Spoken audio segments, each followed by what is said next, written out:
sistema pong ginagamit nila ngayon, wala po kaming pinagkaiba doon sa nanlilimos na kailangan ibaba muna yung bintana bago kami bigyan ng limos. Ganun po ang nangyayari sa amin. Ganun kabigat. Kami yung direktang pumasan ng bigat. Meron na po ba rito sa session hall na to na kayang pasanin yung losses na 1,500 pesos a day? 45 to 50,000 pesos on a monthly basis. Meron po ba rito na pwedeng magsakripisyo sa atin noon? Wala. Mamang tsuper lang po ang nakakapagsakripisyo niyan. Okay. Sir, yung ating transport sector po nandito, in the last hearing, DSWD said, who is the DSWD representative here? Yes, Yusek Sulit. In the last hearing po, sabi ni Secretary Gatchalian, lahat ng jeepney, driver, tricycle driver, bus driver, TNVS, PUV, mabibigyan ng tulong. No? Nandito po yung representative ng Manibela at ng iba pang mga transport groups. Ano pong expectation ng transport workers mula po sa gobyerno pagdating sa tulong na ito? Thank you, Your Honor. As mentioned by Secretary Gatchalian the other day, we will provide subsidy to all drivers of tricycles as referred by LGUs, jeepney drivers, motorcycle taxis, and the other common carriers as referred by LTFRB. They will be provided, everyone will be provided. Okay. Ang concern ko dito is, sa lahat ng mga programa ng gobyerno, whether for farmers, for drivers, lagi pong may lumalapit nagsasabi, hindi naman kami kasama. Diba? So meaning, yung listahan, napakahalaga, na kumpleto yung listahan natin.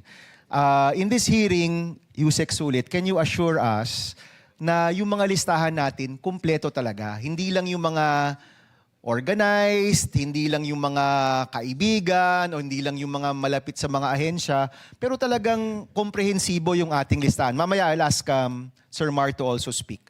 Yusek Sulit. Thank you, Your Honor. The guidelines on the cash relief assistance presupposes that there is a group assessment done by the partner agencies of the DSWD. As you know, Your Honor, in the past, it's always the DSWD doing the assessment. So we do it individual. This time, since time is of the essence and the vulnerability is sector-wide, so it's a whole of government, whole of society approach. So we tap the LGU to do the preparation of the list based from their official records. Okay, so kailangan nakalista ka sa LGU Yes, para sir, umabot sa inyo yung listahan. For the tricycle drivers, sir. Okay. For the others covered by the regulatory authority of the UTR, LTFRB, the list will come from them. Okay. So pag jeepney, LTFRB. Yes, sir. Kapag TNVS, DOTR. Yes, sir. Yung TNVS naman kasi may mga kumpanya kaya hindi mahirap hanapin yung listahan. Yung pinaka mahirap siguro yung tricycle driver. Correct, no? Kasi decentralized yung listahan. Yeah, sa LGUs po siya, Your Honor. Okay, so sa mga nakikinig sa ating jeepney driver, tricycle driver, TNVS, dapat may expectation sila na may tulong silang makukuha. Is that fair to say, Yusek Sulit? That is fair, Your Honor. Kung hindi sila kasama sa listahan, anong gagawin nila? Yesterday, in-address po ni Secretary Gatchalian yung mga issue nung wala sa listahan.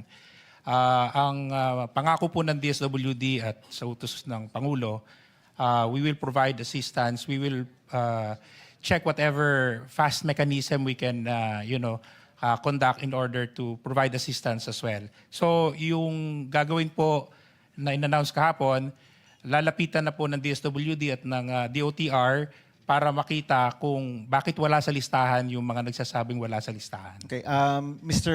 Valbuena, sige po, can you give a comment? Yung tanong ko po kasi, lagi pong may lumalapit pa rin na, Senator, nabigyan yung gantong kaibigan namin pero kami wala, di ba? And this was during the COVID response. No? Meron rin tayong pantawid pasada nung panahon ng COVID at nung umiikot kami nung nakaraang kampanya last year, yun yung sinasabi sa amin ng mga TODA. No? Hindi ho kami kasama sa listahan. So, pwede ho ba kayong magkomento? Yung pagkakumpleto ng mga listahan, kailangan po ba ng bagong gawain para mabuo ulit ang mas komprehensibong listahan po para sa ating mga transport workers? Good day po, distinguished committee and Mr. Chair. Kahapon po, doon pa lang sa ayuda, meron naman po kaming nakuha sama ng loob. Pinapila po maghapon, mainit, gutom, walang tubig, walang maupuan. Meron naman isang tent para doon sa mga senior siguro. Sila na din po nagsabi, 21% lang ang nakatanggap doon sa total na sinubmit. Sa members po namin, sa kabuuan, 8% lang ang nakakuha. Meron pang mga ruta, doon sa ruta namin, 60 na drivers po ang sinubmit namin pero kahit isa wala pong nakatanggap o wala doon sa listahan. Sir, sa jeep kayo, no? Sa jeepney po at UV Express. Kasama Pati UV Express. TNBS po. Okay. Isa po. Ang Manibela, matagal na hong grupo kayo. Tama Matagal na po. Yung mga tinatawag na listahan, meron po ba ang mga ahensya ng listahan ng inyong mga miyembro? Ang binibigay po namin na listahan dati, ang nagbabase po ang LTFRB per plate number. So doon po nagbabase kung ilan yung bilang nung sasakyan na meron kami na naka-enroll o active sa LTFRB. So yun po dapat yung nabibigyan. Pero this time, ang pinasubmit po sa amin yung pangalan po ng driver. So nag-comply naman kami. Mas maganda ho yun, di ba? Kasi per plate, sometimes dalawa yung driver po dyan o tatlo, di ba? Tama po kayo. So kung yung per name, mas maganda po yun, di ba? Tama po kayo. Okay. So ang nangyari po, wala kaming nakuhang ayuda. Kung meron man, iilan lang. So matagal na naming sinasuggest po sa kanila na fleet card ang ibigay ninyo sa amin. Mas madali siyang gamitin. Hindi na ho kami pipila doon sa mga ayuda na to na lahat madidisrupt yung services natin sa mga mananakay. Yung araw na namamasada kayo, nawawala rin. Maghapon din ho kaming nakapila. So kaltas na po kaagad yun. Kung kikita ho sana kami today ng 1,500 pesos na paghahatian po ng driver at operator, nawala din po yun. So magkano na lang ho ang natira doon sa 5,000 pesos?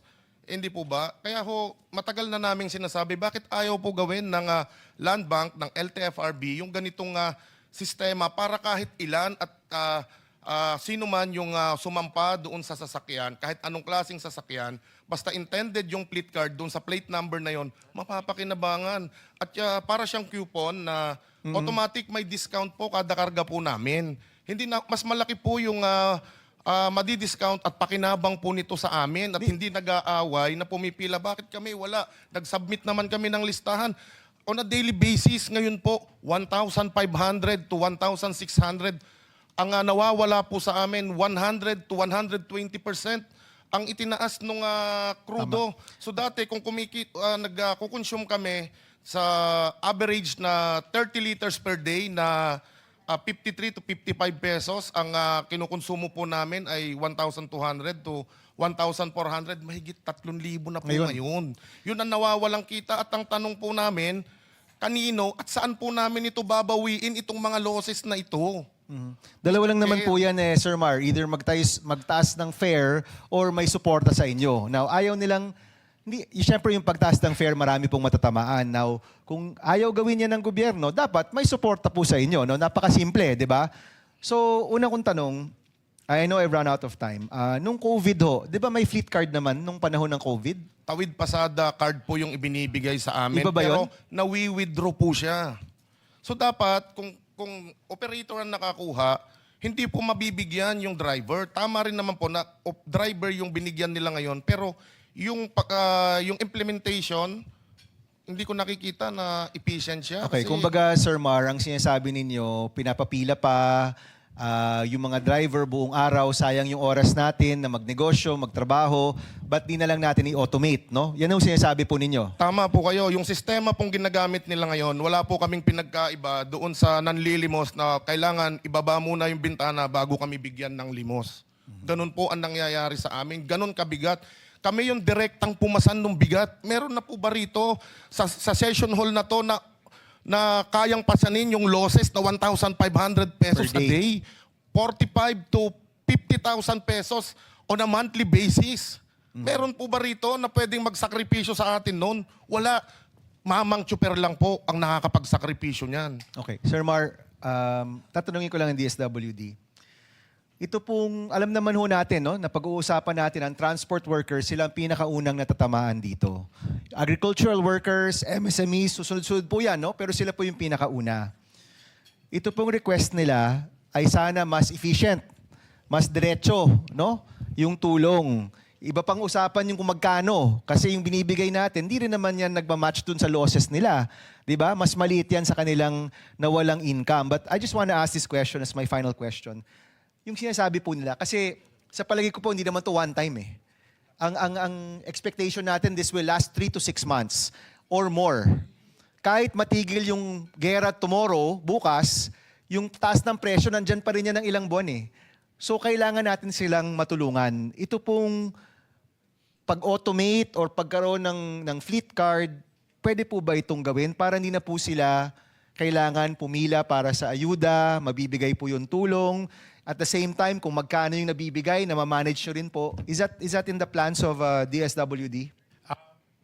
Your Honor, gusto lang po namin sanang malaman kung ano yung tinutukoy niyang ayuda. Kasi as you know, dalawa po kami nagbigay ng ayuda. Kami po sa DSWD, cash relief assistance po ang binigay namin.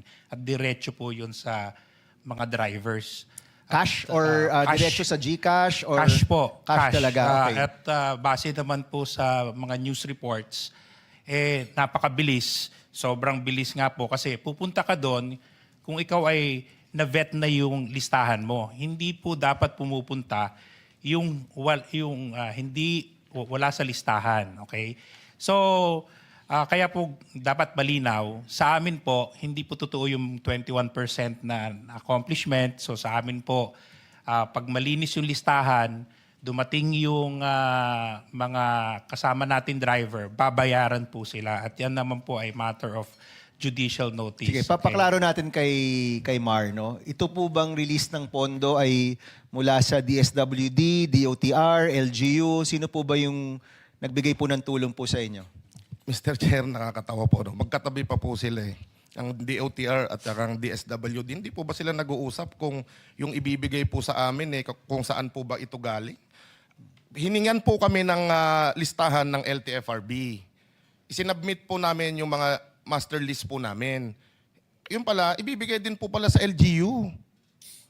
Doble ang ginawa po nilang pahirap sa amin. Kailangan namin ng ORCR, pipicturean kami, kasama yung jeepney namin, hawak namin yung driver's license, kasama yung prangkisa, kasama pa po kung saan presinto kami bumoboto. Mr. Chair, totoo po yan at may mga ebidensya po kami. Kung saan po kukunin, hindi po dapat kami yung tinatanong. Hindi po ba? Kayo yung nakakaalam kasi kayo yung magbibigay. Tama po Okay, ba? Mr. Valbuena, but gusto ko lang kasing matukoy ito. No? Of course, alam natin magkaiba rin yung pondo nila eh. And kami yung pumupondo po dyan. Kaya gusto namin malaman kung anong pondo yung nagamit ng maayos. So, yung nangyari pong ayuda o payout, sino po yung namimigay? LGU ba? DSWD ba? Sino po mismo yung nagbibigay sa inyo? Para lang klaro sa amin. Ang namigay po kahapon, ang kasama ng LGU ang DSWD. Pero una po kaming pinag-submit ng listahan sa LTFRB. Okay, so ito yung sinasabi namin na kailangan yung response ng gobyerno, iisa lang talaga. No? This is a common theme from Tuesday na alam ko may kanya-kanya kayong mga responsibilidad, pondo at lahat, but we need to have a consolidated approach here. No? Posibleng nagdodoble yung tulong o posibleng akala natin nasa kabilang listahan, yun pala wala sa listahan.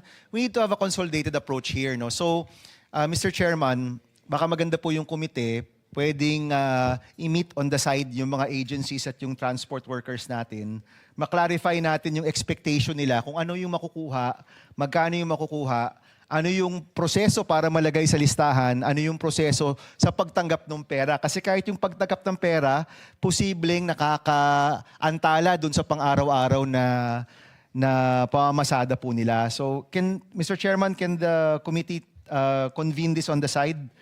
Ang balak po talaga namin magkaroon ng mga technical working groups bawat sector. No? Kasi iba-iba yung pangangailangan, we'll get more details.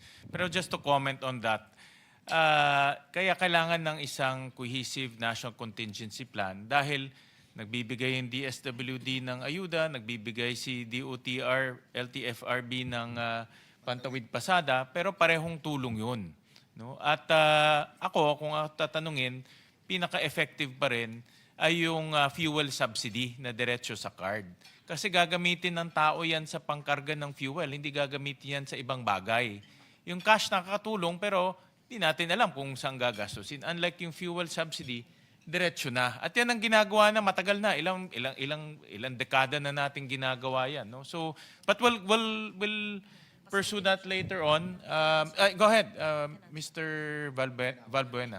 Opo, meron pong 2.5 billion pesos ang DOTR na para sa fuel subsidy. Tama rin po si ASEC o USEC ng DSWD. Alin po doon ang pinagkuhanan po natin. So gusto rin namin malinawan kung makakakuha pa po ba kami sa DOTR doon sa 2.5 billion o doon sa AIC. So ano po ito? Kaya po kami nagtatanong. Kaya nga dapat ano talaga yan ay nag-usap yung gobyerno, no. At yung pantawid pasada nakadesenyo talaga yan, even yung special provision para sa fuel subsidy, no. At yan ang mas magandang mekanismo dahil diretso yan doon sa fuel card, no. So with that, Senator Lauren, you have 10 minutes. Thank you, Mr. Chair. Salamat, Mr. Valbuena. Ramdam namin ang iyong mga sinabi at lahat ng mga sabi niyong pumila ng napakainit tapos wala naman natanggap. At inuutos ng komite with the permission of the chair na sagot po ng maayos in a memo form kasi hindi maliwanag. Tama si Mr. Valbuena. Saan nanggaling yung pondo? DOTR ba na 2.5B or DSWD na AIX? Hindi natin alam. Mas malaki yon para malaman nila at bakit hindi yung buong listahan at ilang porsyento lang nakatanggap. Kung hindi kaya ng mga ASEC, USEC director na nandito ngayon, pero kailangan mabigyan natin ng sagot ang grupo ng Manibela from Mr. Valbuena. 12:19, siguro naman bago bumaba ang araw ngayong araw na ito, ay masasagot tayo ng DOTR, LTFRB na nagbigay ng listahan at ng DSWD. Can I ask that, Mr. Chair? Base sa question ni Senator Bam Aquino. I mean, it's not ask, it's a demand kasi hindi siya nasagot ng kompleto dahil hindi sila sigurado saan nanggaling yung pondo. DOTR, DSWD, or LGU at bakit yung iba hindi nakatanggap. Wag muna ito sa time ko dahil kino-continue ko lang yung sinasabi ni Senator Bam Aquino. Pero ramdam po namin ang paghihirap po at yung buod ng inyong mensahe. At bago matapos ang hearing ay dapat may sagot na ang ahensya ng gobyerno na inyong binanggit. Salamat po. Ngayon, bumalik po tayo, nabanggit ni Senator Marcoleta kanina, yung replacement cost. Kung sino man ahensya ng gobyerno ang sasagot nito, it would be perhaps DOE, my friend Yusek Wimpy again, or would it be DOF? Simple. Tama ba na yung replacement cost method in pricing allows the oil companies to impose the current world prices despite their present stocks? Alam ko, ito'y napag-usapan, narinig ko, pero parang hindi ba maliwanag yung sagot? At ano pang ibang mga maaring paraan or viable methods bilang alternatibo dito para yung pass-on sa mga consumers ay hindi immediate or hindi mangyari. So, gusto kong maintindihan yan dahil nung March 9, ang DOE ang nagpaliwanag tungkol dito sa lumang stock. Sabi nga nila, replacement cost. Kahit dumating na dito ang presyo ay hindi price ng date of delivery, pero yung practice daw, kinocompute yung historical average at ina-assume na yung cost sa pagbili ng bagong stock. Yun yung sinabi ng DOE bilang paliwanag sa basis ng replacement cost. So, gusto ko pong maintindihan ito dahil sa pagsaliksik ko naman ay hindi dapat ginagamit ang replacement cost. Again, correct me if I'm wrong, because my Supreme Court decision na nagsabi, na nag-rule na yung replacement cost is an invalid substitute for fair value and is almost meaningless number in the economic and accounting sense. The use of replacement cost as a methodology for computing the value of assets, goods, and services has been shunned by the Supreme Court. So, pakipaliwanag po, ha? Babanggitin ko yung GR number, hindi ko na sana, ito, 226443, GR number. Saan yung case? I have the GR 226443. It's National Association of Electric Consumers for Reforms Incorporated Yes. versus ERC. Yes. So, since Yusek Fuentebalia knows this, paliwanag po nyo yung replacement cost ba? Okay, since you went on the microphone, Yusek Wimpy, you can explain because it was a DOE that explained the replacement cost in behalf or justifying. So in short, yung stocks na bilhin nung hindi nung krisis, ibang presyo. Pero, nung dumating yung krisis, may stock na siya sa dating presyo, pero inaakma sa presyo na tumaas sa world prices dahil daw bibili naman nila yung kapalit sa mahal na presyo sa mga darating na linggo. So, ang sagot muna ng DOE, ang gusto ko marinig, tapos DTI or DOF, pwede ba kayong sumagot? At PNOC at ang pribadong sektor. DOE muna. Please answer. Yusek Fuentebalia. Yes, ma'am. Thank you. So, I'm not certain of the replacement cost as practiced before the electricity and that of the oil companies. But, okay. Konsepto ito. At saka, I am quoting the DOE, Yusek Wimpy. It was yung secretary mo na wala dito ngayon ang nagsabi, and I quote, kaya nga sinabi ko na hindi namin statement to. It's the replacement cost.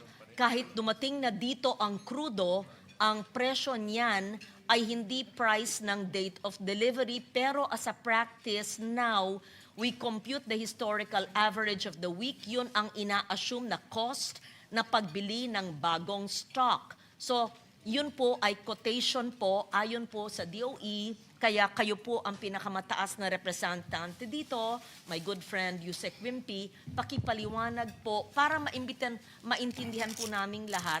Kasi may computation of distribution rates then, and the Supreme Court said, and I quote, it is difficult to justify and almost irrational to use the replacement cost in the valuation of the asset base of utilities. Anyway, alam mo yan, you're a lawyer, you would know this. So, gusto natin maintindihan kung pinagbabawal pa ng Supreme Court yung replacement cost issue, pero yun ang ginawang justification o dahilan po ng DOE sa taas ng presyo. Yeah. Oo. As DOE first and then DOF? Yeah, then the private sector. Thank you. So thank you very much for the question, ma'am. So number one, as I mentioned, it's an electricity case that was decided by the Supreme Court. So how it differs from the oil companies, I have to study further. Number two, okay, so second, ma'am, the way I understand the practice, whether or not it is fair that if there will be lower prices at that was purchased, no, yung sabihin natin, Sorry, you'll answer later. Wait. While the Supreme Court case was on electricity, the DOE position, as I read into the record, was used. Ginamit po yun ng DOE, ang inyong sekretarya, para po ipaliwanag yung replacement cost at presyo ng oil companies. So, yun po ang gusto kong i-address po yung sagot. Hindi po ako nagsasabi Ayan. na ito sa kuryente, hindi ito pwedeng ma-apply dito, ginamit na po ng inyong departamento. Thank you. I recall the answer of the Secretary utilizing the replacement cost as a concept in explaining what is happening. So the way I understand it po, because I'm not the accountant, no? Yung week 1, nag-purchase sila halimbawa ng 100 pesos per item. And then week 2, naging 150 pesos po yun. So, ang binibenta nila on week 2, pero nandun na sa kanila yung stocks. For week 1 na binayaran ng 100, binibenta po nila, basis nila is 150, plus yung may income sila ng konti, no? Or meron silang margin na tinatawag nila. Pero pag bumaba naman po, for week 2, 150, binili naman nila yung pang-replace. Tapos week 3, naging 100. So, bibenta nila yung kanilang produkto sa 100 at week 3 plus marginal cost. So, yun po yung situation during normal business operations. Ang sinasabi po ng Department of Energy, we may need to tweak or have something in the middle because the increase is for gasoline, it went to almost 99% or 100%, and sa diesel po, almost 150%. So yun po yung kakaiba na tinitingnan natin. And yun rin po yung naging basis ng Department of Energy to talk to the oil companies on whether they can give more discounts because of that very high discrepancy. What is probably also hindering them from giving more discounts because mataas nga po talaga, so magbabakbakan sila sa ground kung paano nila gagawin yun, is their uncertainty of getting more supply because the supply from 150 may increase or decrease depending on the statements of the President of the United States or the statements or what's happening on the ground. So there are a lot of speculation by the hour.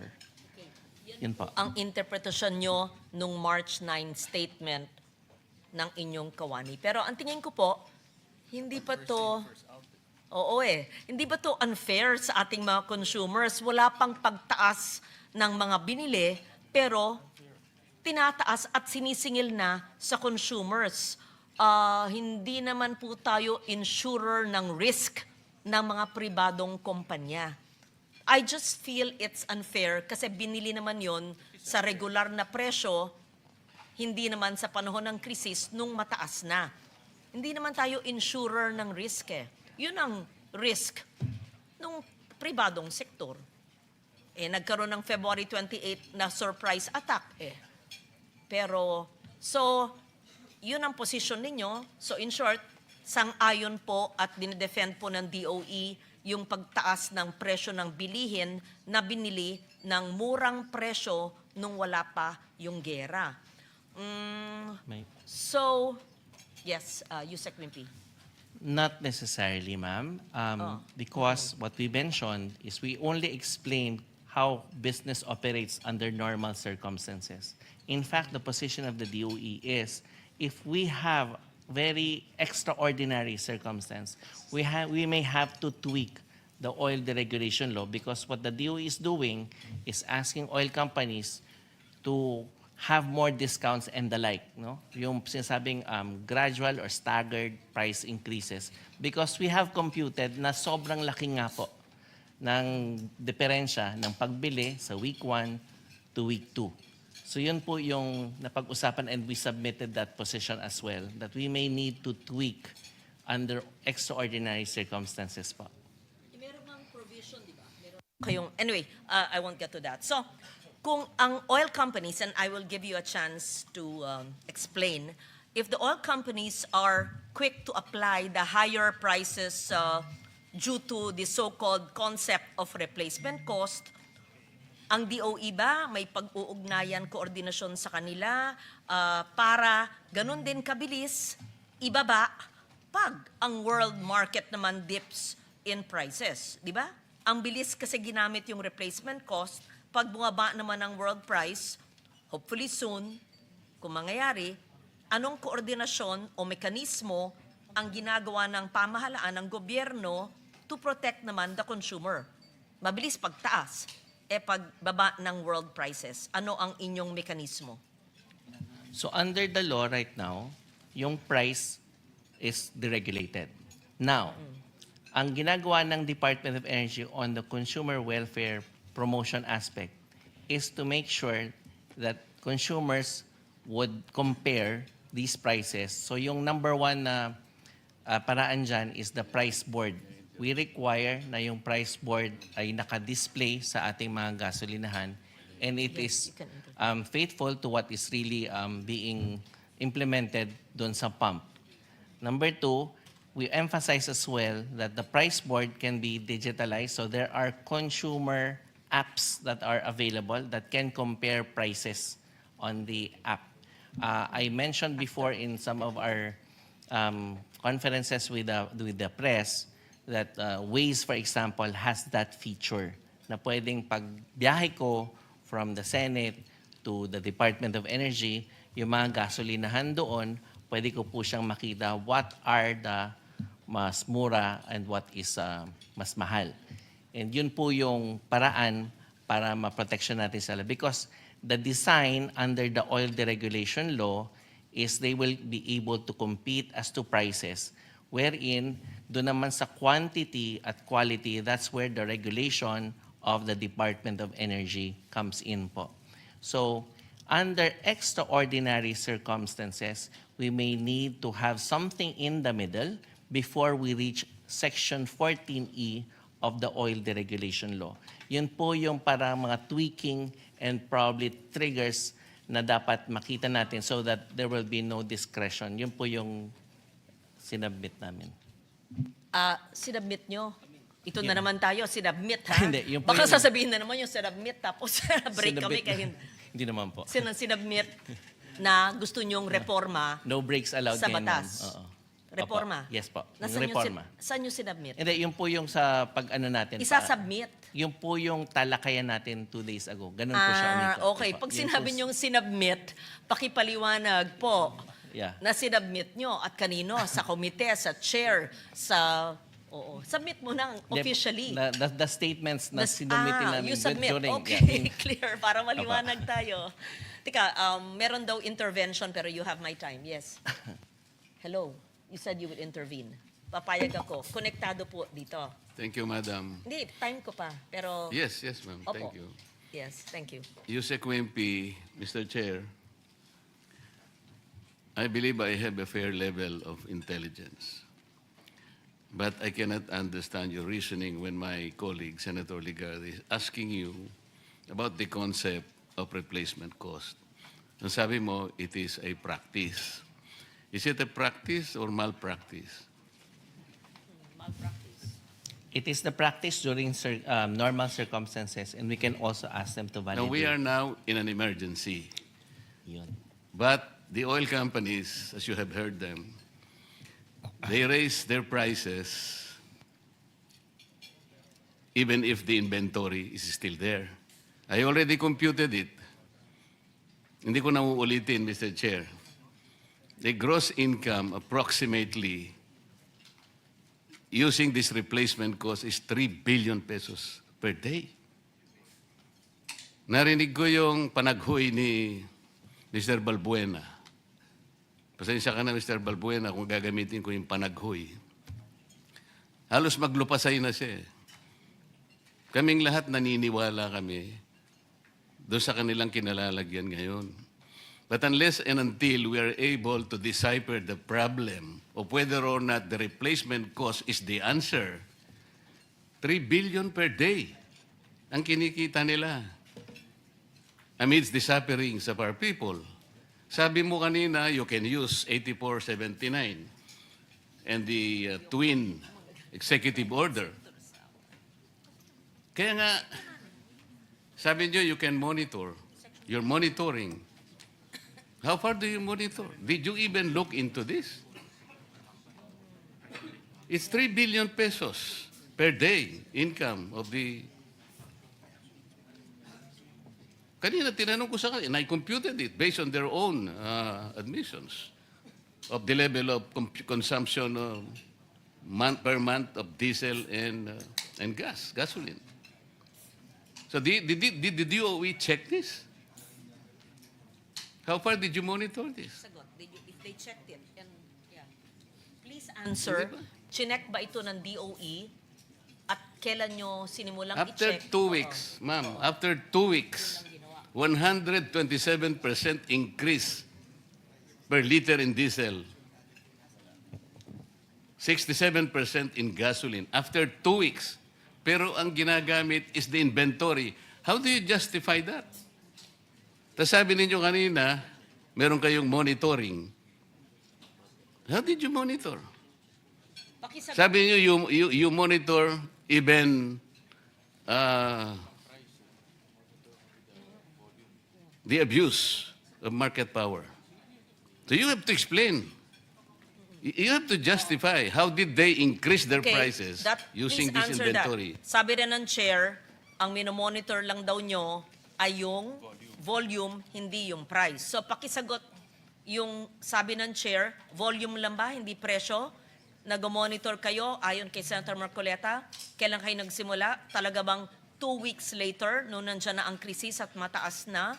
At anong klaseng monitoring ang ginawa nyo? Pinapanood sa kanyang computer. Yun na naman. Oo. Okay. So, number one, we again stated, no, na under extraordinary circumstances, there's really that gap that we need to address. Because kung presyo ang pag-uusapan, oil deregulation law is there. So we need something in the middle precisely to protect our constituency. That's number one. Number two, yung... Andali. Sorry po. Ito lang ha, rules natin. Ahensya ng gobyerno. Huwag po nyo gagawin dahilan na kailangan ng isang bagong panukulang batas o amendahan ng batas bago tayo makagalaw sa panahon ng emergency para matulungan ang mga tao. Please, favor lang, huwag po niyong gagawin dahilan yan. At maliwanag, binanggit na rin ni Senator Marcoleta, may Section 14 naman ng Oil Deregulation Law. In times of national emergency, when the public interest so requires, a DOE may, during the emergency and under reasonable terms prescribed by it, temporarily take over. We're not saying take over. Direct the operation of any person or entity engaged in the industry. So, nandyan.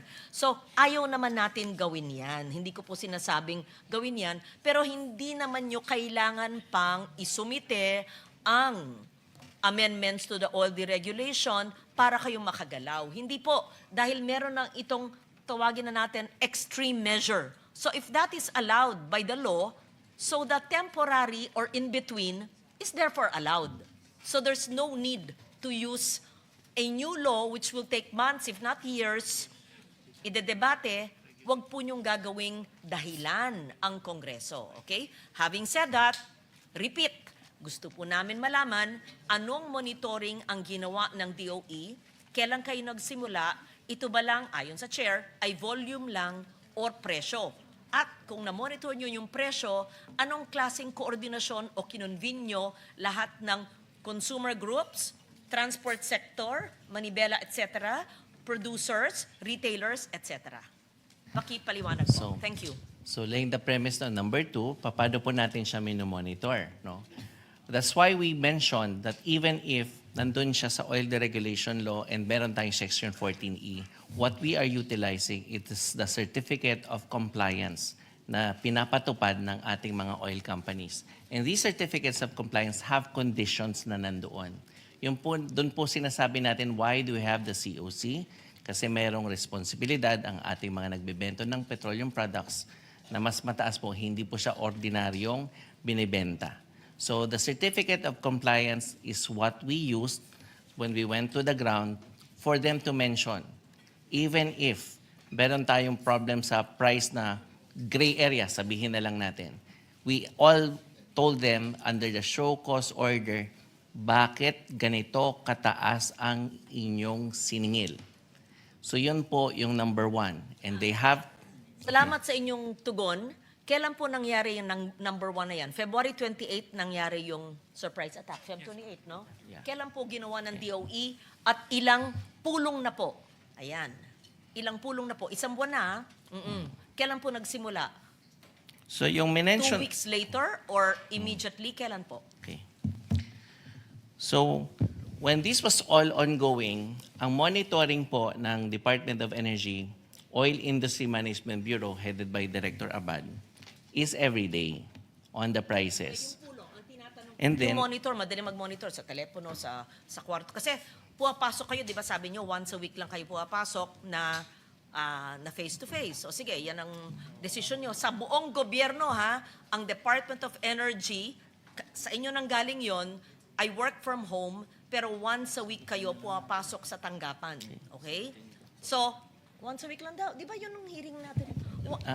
Minsan lang, hindi si Wimpy everyday daw. Okay, masipag yan. Once a week, isang beses lang puwapasok. Sabi nila, kasi yun ang formula nila sa work from home. Sa inyo nang galing yan, hindi sa akin. Natuklasan ko nung hearing. Okay, so sa inyong once a week na work from home, once a week na work face-to-face at yung ibang work from home, mula nung February 28 po pumutok yung gera, kailan po yung inyong koordinasyon sa lahat po ng mga ahensya at pribadong sektor? okay. So, nung nangyari na po yun, yung gera, ang minention ko also in the last hearing po, is naghati po kami ng mga trabaho. Sa akin na po napunta yung pagko-coordinate sa ground tulad ng DILG, PNP. So, yun po yung messaging natin noong March 4, binanggit ko at 8:06, we already coordinate, ng gabi po.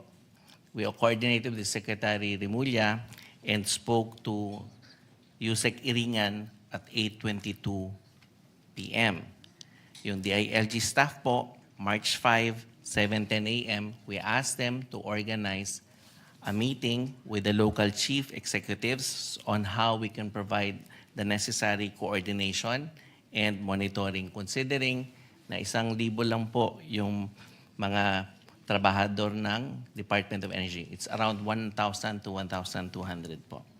Ngayon po, yung sa mga pulis naman po, kay Chief PNP Nartates, that was March 6, 2026, 9:10 p.m. po yun. So, Director for Operations, nakontak ko po kasi kami muna ni Chief ang nag-exchange ng text messages. March 7, 11 a.m., yun na po yung kay Director Peñones. And then, doon po sa Saturday, instructions rin po ni Secretary na kontakin yung grupo ni Secretary Aguda sa DICT para yung consumers po magkaroon ng... Yusek, Wimpy, alam namin ikaw nagtatrabaho at yung iba dyan. No? Sige, okay na po muna. okay na yan. Yes. Okay ka na. Hindi ka pa kumbinsado, no? Wala ka ng oras eh. Yes. Hindi, sagot niya yung mahaba eh. Sandali lang. Ako na. Wala pa ako naitatanong. Sa oil companies about the replacement cost, thank you, Yusek Wimpy.